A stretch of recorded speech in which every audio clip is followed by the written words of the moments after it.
back, my menopausal friends. You've tuned into Menopause Taylor's State of Menopause in the World Today, and I'm so glad to meet with you again. I am Menopause Barbie, your Menopause Taylor, and I'm helping you tailor everything to you in order to manage your menopause your way.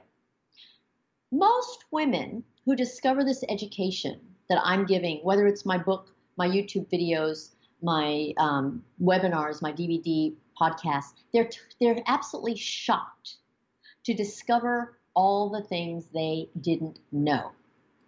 Some of those things have to do with what most people consider common knowledge. The problem is that most of it isn't knowledge. It's misinformation. And the other problem is that this misinformation is so common that nobody realizes that it's misinformation. So that's why I always tell you to either watch my videos in order, listen to the podcasts in order, read the book in order, whatever you do, do it in order, in a progressive sense. Like you did when you were in school. You learned the alphabet before you learned to read. This education is just like that because so much of what you think you know is wrong. Now, another category of things most women don't know constitutes uncommon knowledge. This is the stuff that's really, really, really important, but sadly, most women have never heard anything about it. And today's topic is one of those things. The subject for today is how your pregnancies affect your menopause. Did you even know that your pregnancies affect your menopause? See what I mean? Most women have no idea that there's a connection between the two.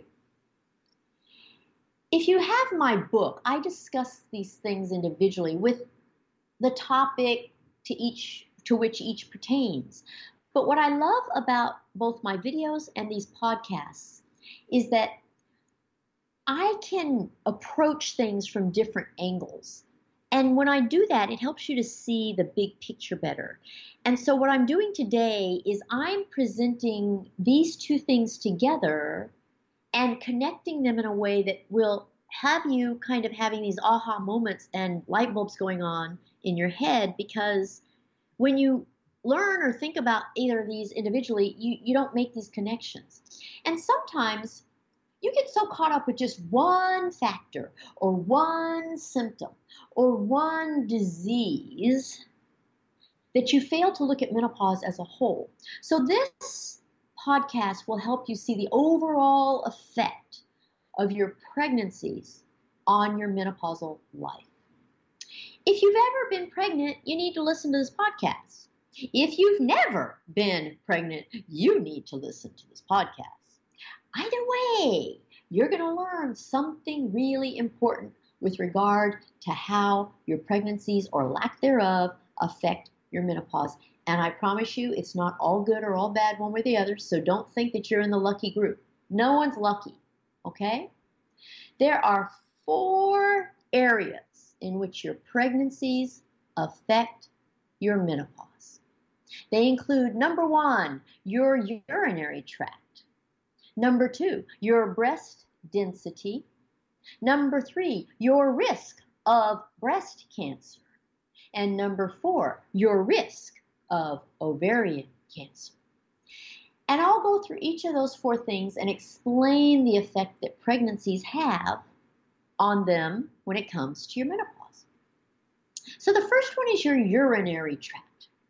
Now, way back, way back, when I gave you a podcast on the signs and symptoms of menopause, you learned that one of the symptoms of menopause is urinary incontinence. Urinary incontinence means leakage of urine. And one of the most prominent causes of urinary incontinence is pressure on your bladder. Now, if you've ever seen a model of the female pelvis, Depending on the kind of model you see or the picture you see, it can be very deceiving because depending on how you look at it, you may or may not be able to tell how things are positioned with regard to other things in your pelvis. If you position a picture of the pelvis in a way that shows the orientation of all the organs when you are standing upright, it will shock you. Because you might see a picture that has everything depicted as it would be if you were lying down. Big difference. What you want to do is get a picture that shows how your uterus, bladder, everything would be if you were standing upright. And when you do that, you will see that your uterus is right on top of your bladder. It sits directly on top of your bladder your entire life. So what happens when you get pregnant? Your uterus starts growing.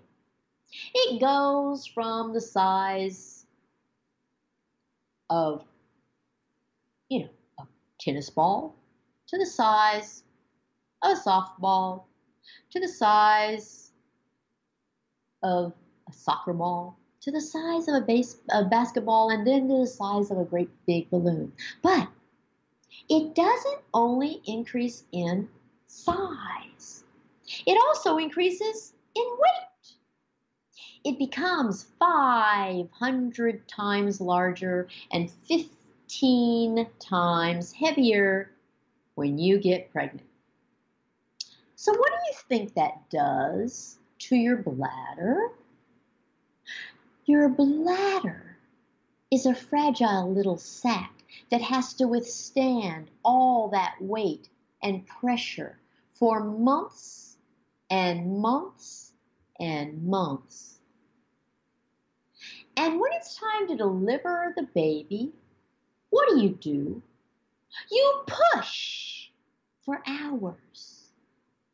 And eventually, you push an 8-pound human being out of your vagina right past your bladder.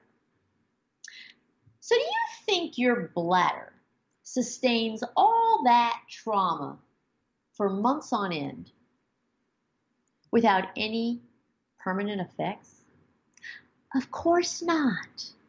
Pregnancy causes your bladder to be irreparably harmed. And if you have multiple pregnancies and you put your bladder through all that trauma again and again, it does not recover. The result is that at menopause, it sags. And when it sags, it leaks.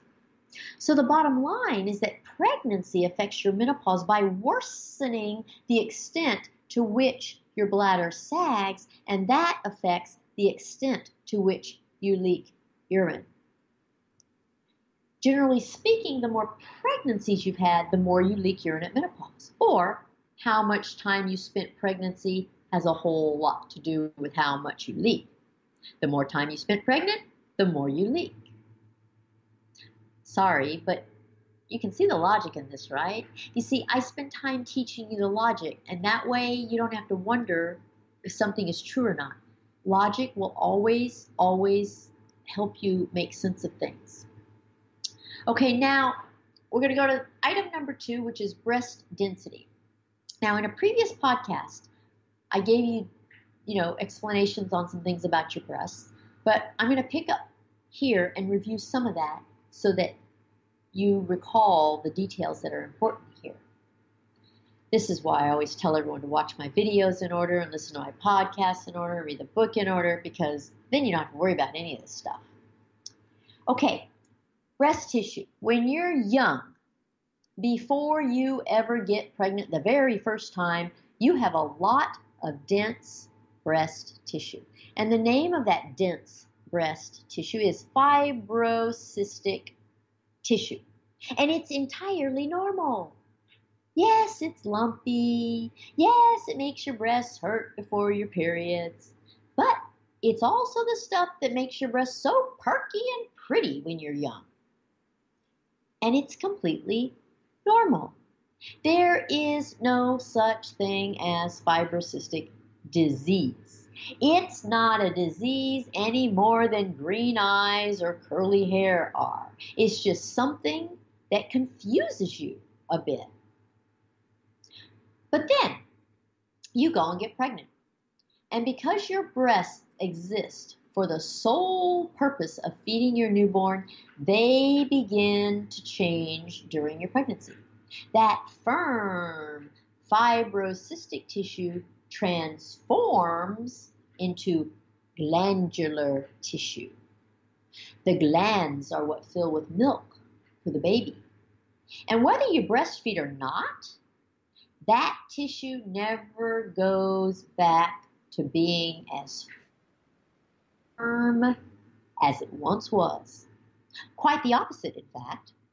No, pregnancy turns that firm, fibrocystic, perky breast tissue into fatty tissue. That's why your breasts sag after pregnancy and breastfeeding. Fat sags. It isn't perky or firm. Now, the reason this is important at menopause has to do with mammograms. Mammograms are one of the two ways in which you can detect breast cancer early. The other is by doing your self-breast exam. Self-breast exam enables you to feel breast cancer early. Mammograms enable you to see breast cancer early. So there's two separate purposes for them. But here's the catch with mammograms. The more fibrocystic your breasts, the more difficult it is to read the mammogram. So we're talking about fibrocystic tissue, which is dense. So the more dense your breasts, the more difficult it is to read the mammogram. Conversely, the fattier your breasts, the easier it is to read your mammogram. So trying to read a mammogram that has a lot of the dense, firm, perky, fibrocystic normal tissue is like trying to look through a glass of milk.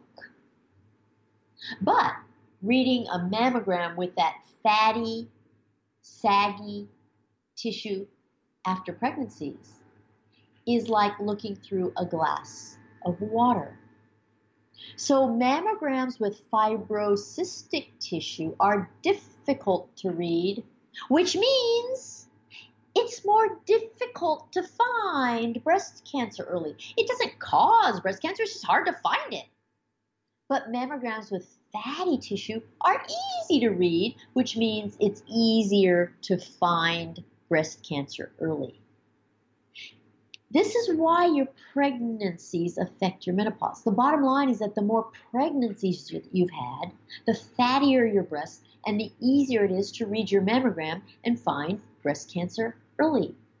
Do you see how this is logical?